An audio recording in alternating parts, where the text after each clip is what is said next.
Is up, y'all? Welcome back to episode 65 of That's No Moon Pod. Gonna kind of continue the whole Star Wars fandom controversy going on right now. As of last week, when the Acolyte trailer dropped, there was already a whole bunch of discourse going around leading up to the trailer. Things said by the showrunner. Um, there was already some discrepancy with the whole likes and dislikes. Um, the trailer as itself was the most viewed trailer ever from a Star Wars project. Um, but now the dislikes have overtaken the likes on the video, and there's a lot more than there was last week. And one of the big main talking points that came out of the trailer was the fact that we know from the Phantom Menace that the Sith aren't supposed to be around during this time during the Acolyte. The Acolyte's supposed to take place 100 to 200 years before the Phantom Menace. But what we learn in the Phantom Menace is that the Sith supposedly haven't been around for a millennium. So, what exactly is going on in the Acolyte? Are the Sith actually going to be in the show? Or is it going to be just some dark side user or just some kind of person that practices the arts of the Jedi and ends up falling to the dark side and creating their own red kyber crystal to make a red saber? Um, I don't exactly have any kind of good idea on what it could possibly be. I mean, that's probably the best bet is that it just ends up being some character that we probably see in the show. Um, from what I heard, they're supposed to be either twins or cousins, two characters in the show, and one of them winds up, becoming a dark side user. Um, so I think that's kind of what it's gonna be. Um, some character probably is getting taught by the Jedi, going through all the training as a Padawan, and then something happens along the way to where this character feels distrust within the Jedi. Maybe she feels like they're becoming too powerful, or maybe they think they're overusing their power and kind of taking advantage of certain people. Because I feel like that's one of the great things that Star Wars does with the Jedi is that the Jedi always kind of feel like they're right, but at the same time, we all know that they can be really hard headed and stuck in their own ways rather than kind of looking at other options with different individuals. We saw that with Anakin, saw that with Ahsoka. Um, so I think that's kind of what it's going to be like. I'm interested to see how it plays out in the show. Um, Leslie Headland, the director of the show, she's she's done some interviews leading up to the show coming out, and once the trailer dropped, she got interviewed by IGN, I think, and she said some good things, talking about how she's trying to create her own thing here, but still trying to keep it within what George Lucas had already kind of set up in the prequels and the original trilogy. Um, Supposedly that the whole Coruscant isn't going to be any volume, I guess. Supposedly they made a whole entire set within Coruscant, the Jedi Temple, which is also good to hear. Um, the more on location stuff that they can do, I think it's for the better for Star Wars. I remember kind of feeling like how in the Kenobi series, there was a lot of scenes that you could tell that they shot on some kind of location, but it felt like they were just kind of in a back lot somewhere or just on some random piece of field. Especially that first fight scene that we got with Obi-Wan and Vader, to where Vader he burns Obi-Wan pretty much and just drags him through the fire. I remember watching that whole scene and just kind of feeling like looks like they just kind of found some random junkyard or some kind of random dirt field and just kind of decided to shoot this scene here, kind of like how just a fan made project would do it. Um, so if they're able to shoot more on location stuff rather than rely on the volume and a whole lot of just green screen and blue screen, I think it'll just make the show that much better. But it's just crazy how, you know, no matter what, it seems like at this point, the fans are just kind of real hesitant for what we're probably going to get with the show. Um, and rightfully so. I mean, so far, their track record is not good. It has not been consistent at all. Um, it always seems like there's a lot of cooks in the kitchen trying to, throw in their own ingredients and hoping that they make something good. But in reality, it's just kind of a jumbled up mess, pretty much. Um, I'm pretty sure that there was some kind of reshoots or some kind of rearranging with the show. Um, and just like I said, the track record speaks for itself when it comes with Lucasfilm and Star Wars and Disney so far. Um, I'm just hoping that it delivers. Um, I want it to be a good show. I never go into anything that I watch and already looking to hate on it. I go into it with an open mind and hoping for the best. Um, but with this show, it's just the vibes right now leading up to it aren't good, and that sucks because I think it deserves a fair shot. But at the same time, you can't blame anyone for being, you know, cautiously going into it thinking, what if this is just another show series that just kind of flops and doesn't live up to any expectations. I still do think that they played it a little too safe with the trailer. Um, I understand that they don't want to show everything. I myself, I hate whenever movies and TV shows they release a trailer to their project and then it pretty much shows the beginning, middle, and end. It feels like you've watched the entire series already or the entire movie. Um, but I still do think that they kind of played it a little too safe. I think they could have given us a little bit extra to cling on to. Um, from what I heard, that the trailer that was released last week was pretty much the same trailer that was shown at Star Wars Celebration last year. Um, but again, we just have to wait and see.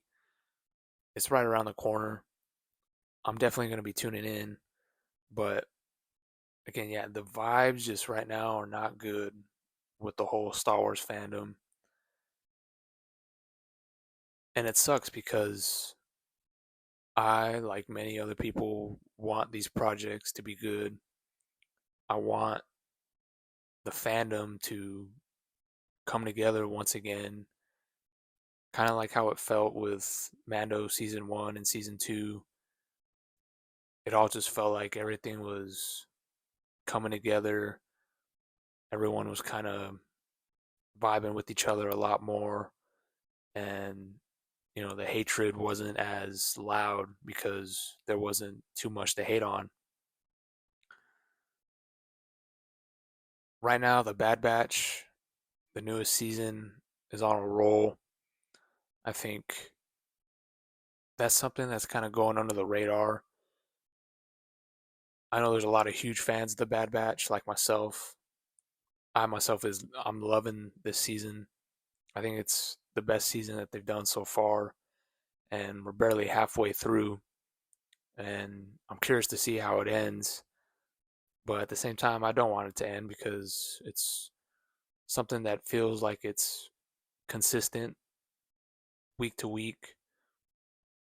There's some episodes that are better than others, but I think as a whole, this whole season has been one of the more consistent shows that Star Wars has put out in a long time.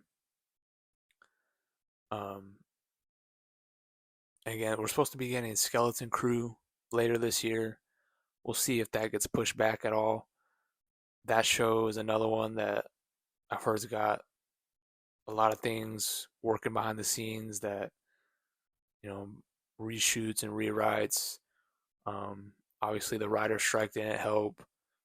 There's a whole lot of things going on with that project that kind of has it looming in the back and kind of having people forget about it and not even realizing that it's even coming out. Um, but yeah, Lucasfilm, Star Wars, they need a W here. They need something to get people back on board with this IP because it just seems like everything they do is just seems like they're just really tone deaf with everything.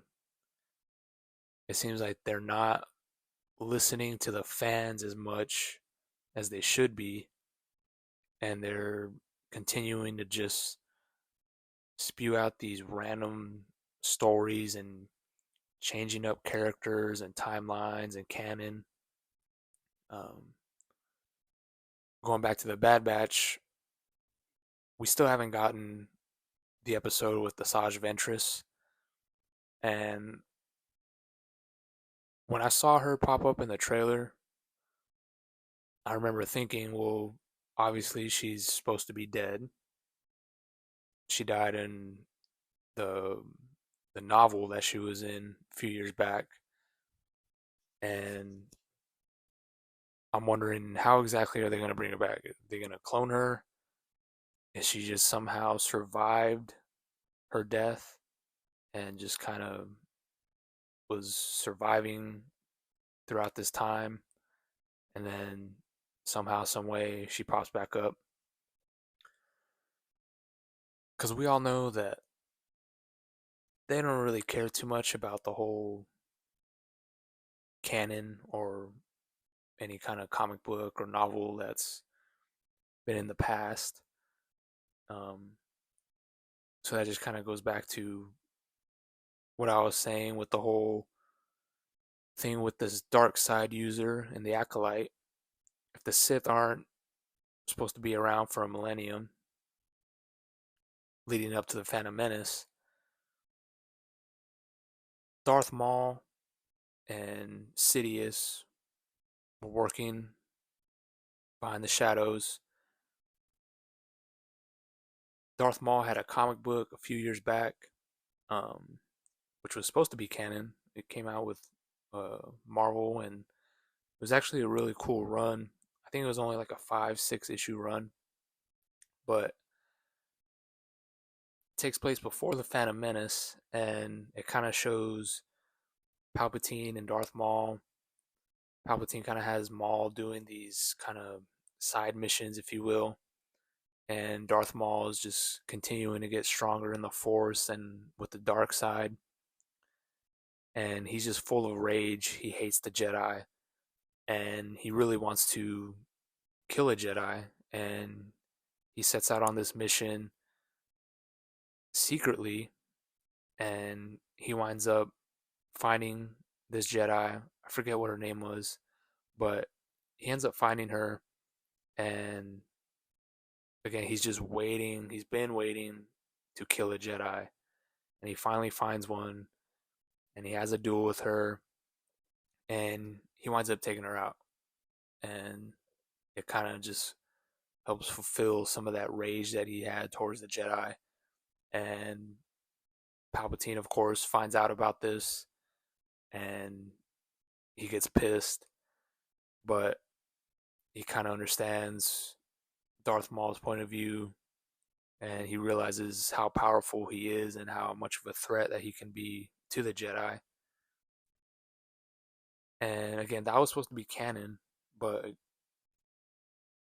they don't care about what's gone on in comic books or just books in general, even though it is supposed to be within the timeline.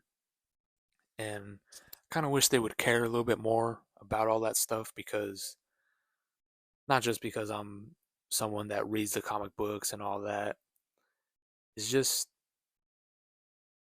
it helps with everything. It helps with all the fans, because obviously not everyone is going to be reading those things. Most people aren't going to be reading those things. Only really the hardcore fans are going to be tuning into the comic books and the novels. But when you stray away from all that and you kind of just do your own thing, you're leaving these stories and these plot lines that just kind of just leaving them in the dust and making it seem like what came before doesn't really matter. So I don't think that's exactly what's going to happen with the Acolyte. I don't think it's going to be any kind of Sith per se, because otherwise, all those Jedi that we see in the Acolyte are going to have to get wiped out. That means none of them put any record at all that, hey, we just fought these Sith Lords, and that never got out to any of the Jedi that we end up seeing in the Phantom Menace. So that kind of just doesn't make any sense at all for them to do that, because it just really makes that whole line from the Phantom Menace just make zero sense at all. But supposedly they said that they have a plan, they have a way that they're going to figure it out and make it work within the timeline to make it all make sense. Um, so I think the best bet is probably just some Jedi who falls to the dark side and doesn't necessarily become a Sith, but winds up practicing in these dark arts. I'm curious by who. Um, there's plenty of powerful dark side users from the past before the Phantom Menace. Um, so it's possible that they could be trained by someone, again, working um, behind the shadows. If Palpatine and Maul can do it within the Phantom Menace, um, obviously Palpatine is crazy strong, one of the strongest dark side users ever. Um, for him to, cloud all the Jedi's minds and, hide his Sith abilities while, running things as the Chancellor for so long, um, there could be another Sith prior to all that, kind of doing the same thing, having a secret apprentice and training them to end up fighting the Jedi. Um, but I just don't really see that happening. But I guess we'll just have to wait and see. Um, if it plays, it plays, man. I'm not gonna be mad at it. I just hope that they don't, throw away what was already set up prior to the Phantom Menace and just kind of make it seem like it doesn't matter. Um, again, I just want the fandom to come together once again, for all of us to be happy, and for Star Wars to just feel like it's back and not something that's always kind of just waiting to get hated on. Because at the end of the day, people are going to hate on everything, no matter what it is. But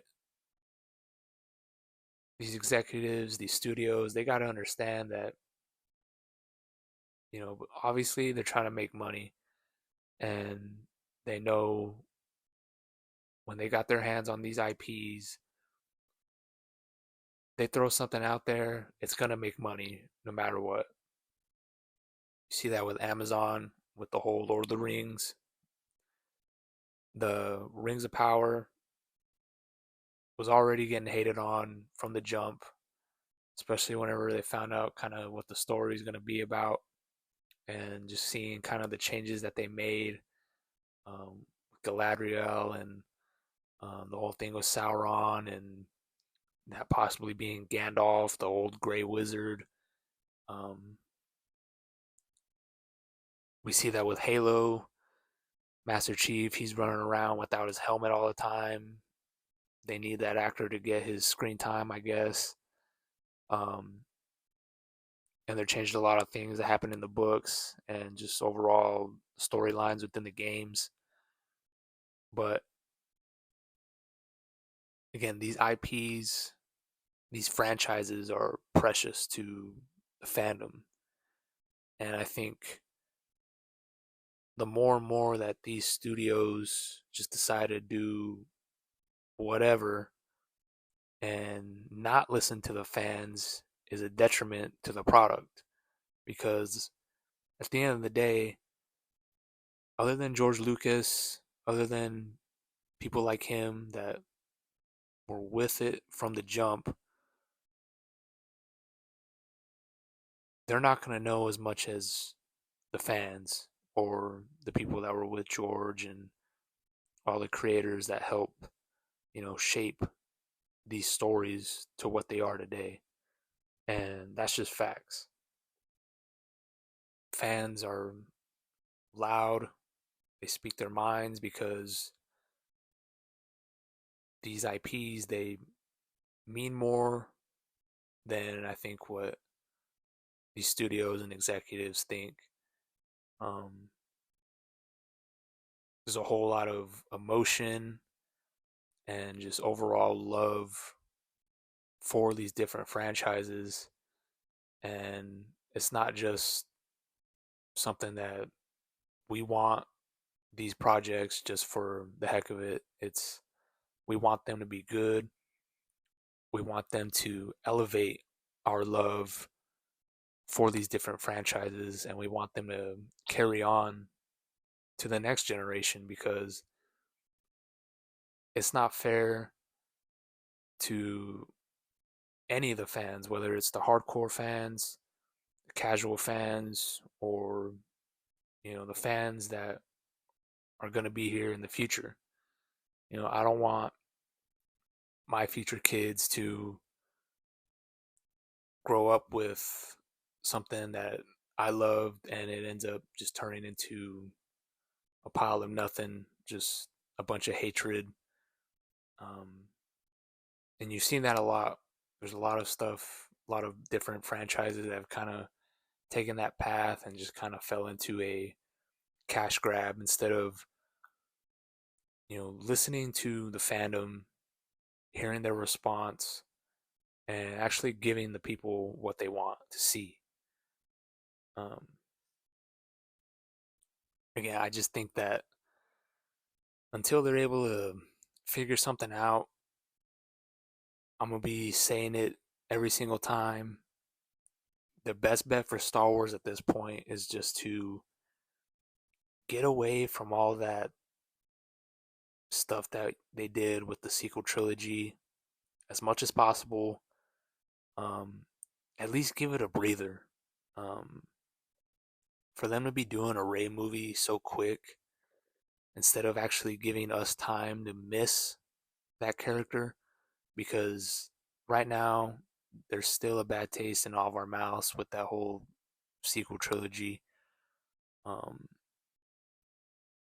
and just by doubling down on that whole timeline and running it back, it's not a good move. It's not a smart move at all. Um, if that trailer were to drop this year, it would be twice as worse as what the response was for the Acolyte, if not even more. Um, they're already putting themselves in a bad position by making that movie in the first place. And then you got the showrunner coming out and saying these things and just stirring up a wild craze within the fandom. It just goes back to what I said with them being tone deaf, and instead of just listening to what the fans would want. Um, that's why Mando season 1 and 2 works so well. Um, and it seems like that's kind of the only thing that they've really done while listening to the fans. I think Ahsoka did a decent job at that. Um, I just think some of the writing and the execution on some of the parts in the show weren't as good as they should have been. Um, I heard Matt Serra. He was on a podcast with Christian Harloff. Matt Serra, he's a former UFC fighter, but he's a big nerd and he's big into the whole Star Wars and just he's a geek too. And he said some stuff about the show about Ezra and kind of how they made him play, second fiddle and all that. And he made some pretty good points, just kind of showing how, for some reason, they like to turn these characters into something that doesn't jive with what they already were. Um, and I did kind of feel that with Ezra. Ezra was, he was just kind of like this annoying kid at first, and then you see where he becomes and how powerful and strong he is with the Force, and we kind of just get like this watered down version of him in Ahsoka. Um, and I remember thinking that while watching the show, whenever um, I think it's Sabine, and tries to, she tries to give him his lightsaber, and he's like, "No, I don't need that. Oh, I don't want it." And then he just kind of starts using these force pushes to fight. And I remember watching that scene the first time and automatically thinking like, why wouldn't you just? Because obviously that was in the writing. Someone told him that no, don't take the lightsaber. Say you don't need it, and just use your hands. But I remember thinking, I'm like, we waited so long for this to actually see a live action Ezra, and for him to just, you know, get his lightsaber back and then just go to work with it.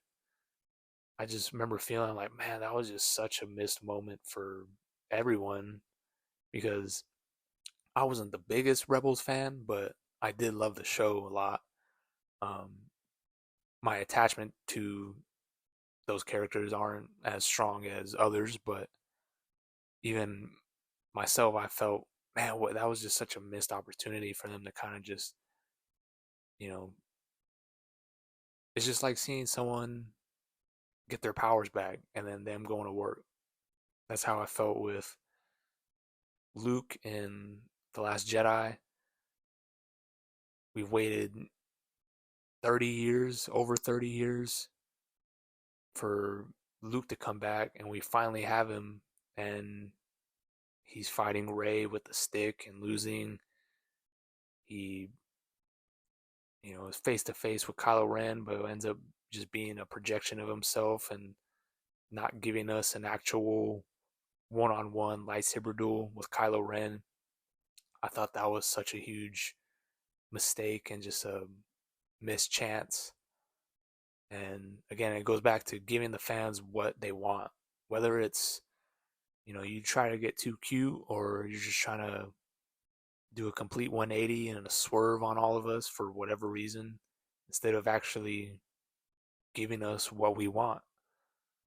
Um, They did that with Boba Fett and the Book of Boba Fett. We all know how much of a badass Boba Fett is. Um, and then they kind of turn him into someone who really doesn't do anything in his own series. Um, and they kind of just make him this pushover, nice guy. And that didn't make any sense at all because from when we see him pop up in The Mandalorian, he seems like he's that much of a badass and from when we last saw him. And for that not to carry over into his own series makes absolutely zero sense at all. Um, Obi-Wan, there was a lot of that too as well. That whole show, man, just the more I look back on the Kenobi show, it just even though seeing Vader and Obi-Wan go at it, obviously that's the highlight of it all, but throwing in little Leia in there was just didn't make any sense at all for the story. Obi-Wan did not need to be babysitting a little Leia. We did not need Reva in the show at all. This chick gets stabbed like 4 times in the stomach and still somehow survives it all.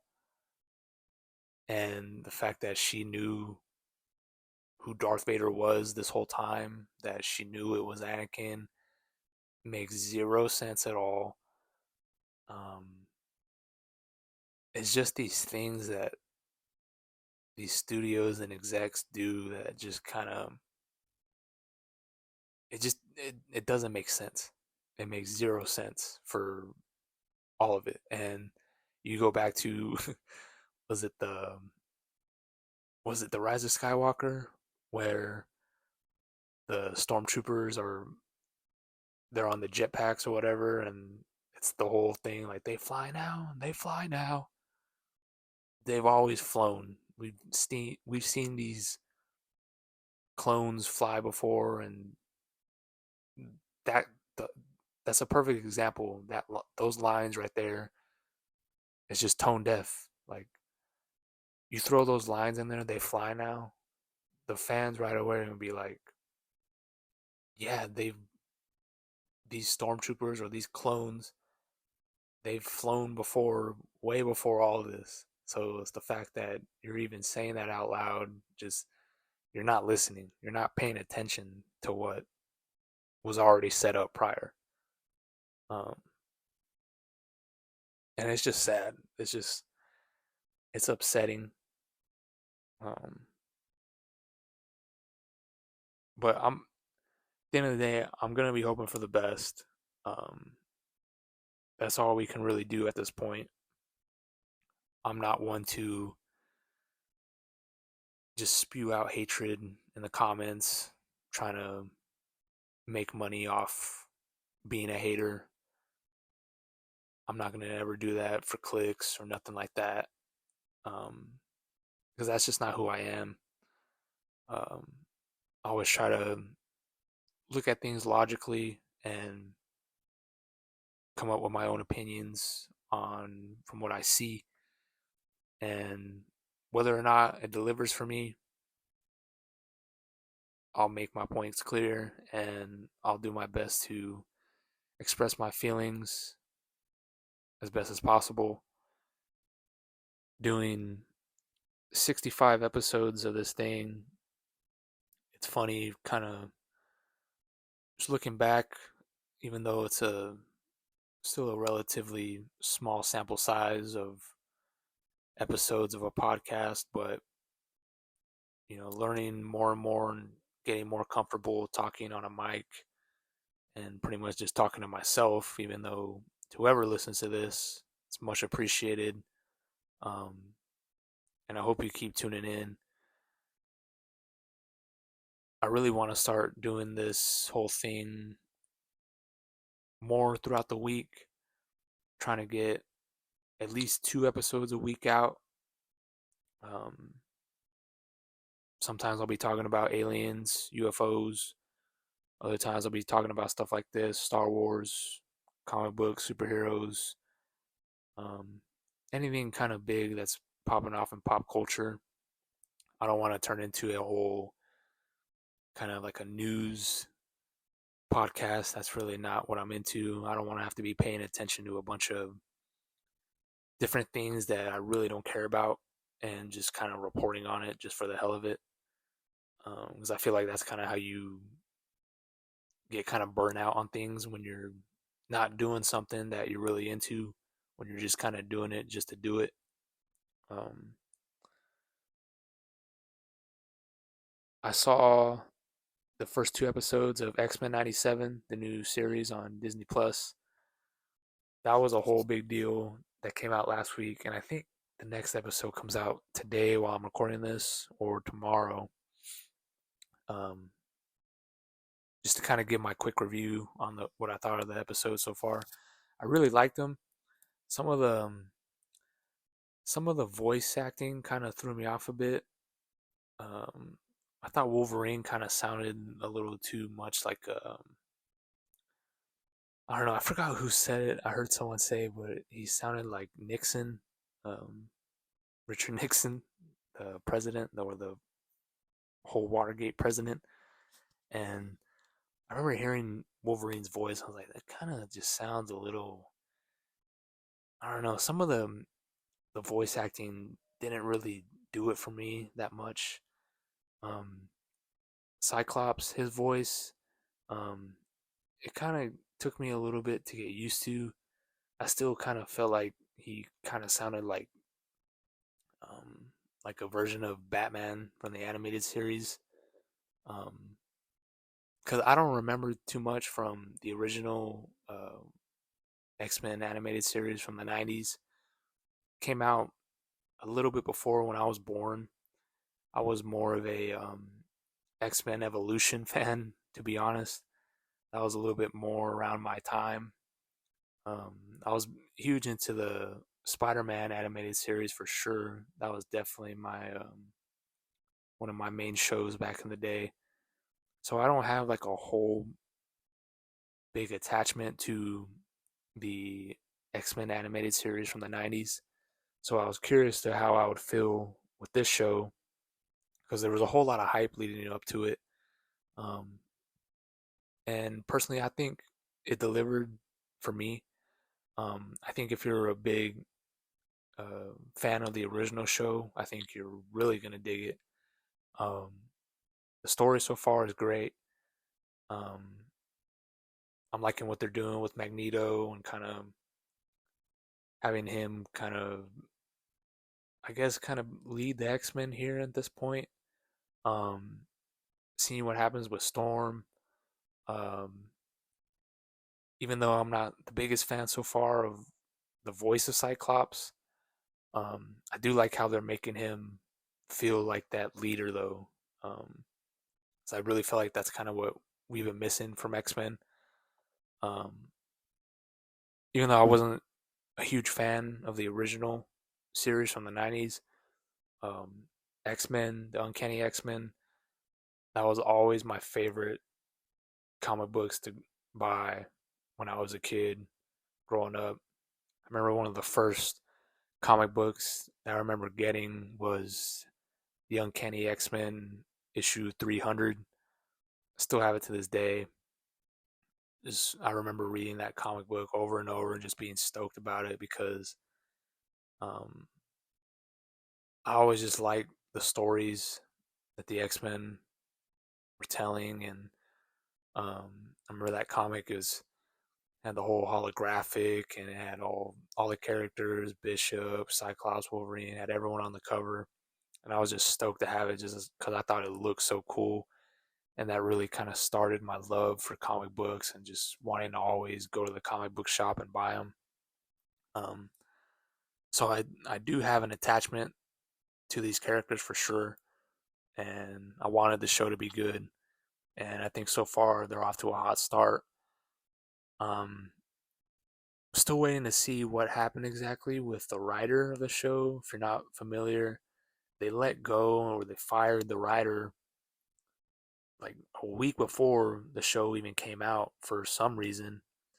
And still to this day, there's not much information on why exactly he was let go, especially when the show was supposed to come out a week after. That was a pretty strange move by them to do that instead of just kind of waiting for the show to come out. So obviously something happened behind the scenes that they're not wanting to get out as of yet.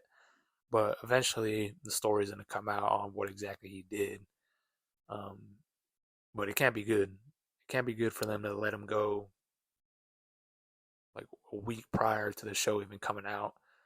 Um, but I mean, until that whole news comes out, we'll just have to wait and see on what exactly happened. Um, Again, new Bad Batch tomorrow. Last week's episode was kind of a little bit more of a back to formula episode, I guess. It wasn't the craziest episode at all, but I still think it was good. It was setting up, obviously Omega and Crosshair, their relationship just continuing to grow more and more. And then kind of having Hunter and Wrecker go on this side mission. And then I forget what her name is, but she's the character from the Book of Boba Fett. Boba Fett's kind of sidekick or whatever, not sidekick, but she kicks ass, and she's been in prior episodes before as well in the animated series. Um, and it seems like she's kind of setting them up, kind of playing them in some way. She's always kind of doing that sneaky stuff, and I'm wondering because again we still haven't seen Asajj Ventress, so it could be she's communicating with her and kind of has her track these clones down because they're asking around what's these M counts that they're wanting from Omega. Um, and I'm curious to see on exactly where the story goes. Um,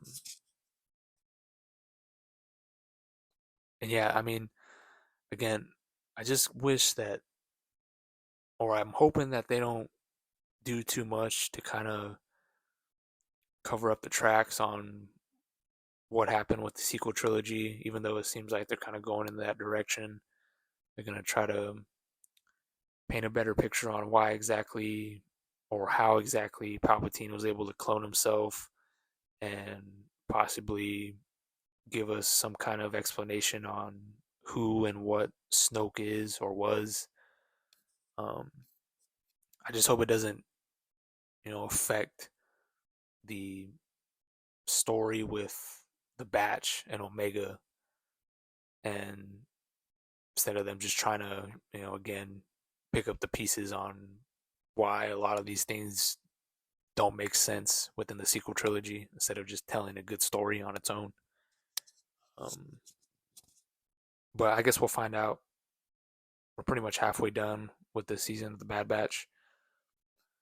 Um, and yeah, I guess that'll be all for this week, y'all. Again, I'm gonna try to be doing these more and more throughout the week, at least 2 a week. Um, I'm gonna try to shoot for a Sunday drop, and because usually by Sunday, whatever happens throughout the week, kind of pile up everything together on what exactly happened, and kind of give my 2 cents on everything that pretty much dropped during the week, instead of just kind of waiting midweek to kind of tell everyone. Follow me on all my socials. The links will be down in the description. Still gonna be posting my comic books on Snapchat and IG. Um, Still gonna be gaming on Twitch. I need to find a new game to play though, y'all, big time. Kind of been running the same old snipes on COD, but they're supposed to be dropping the whole rebirth map again though for Warzone, so that should be fun. That comes out early next month in April. Um, yeah, again, thanks for tuning in, y'all. Much appreciated. Like, comment, subscribe.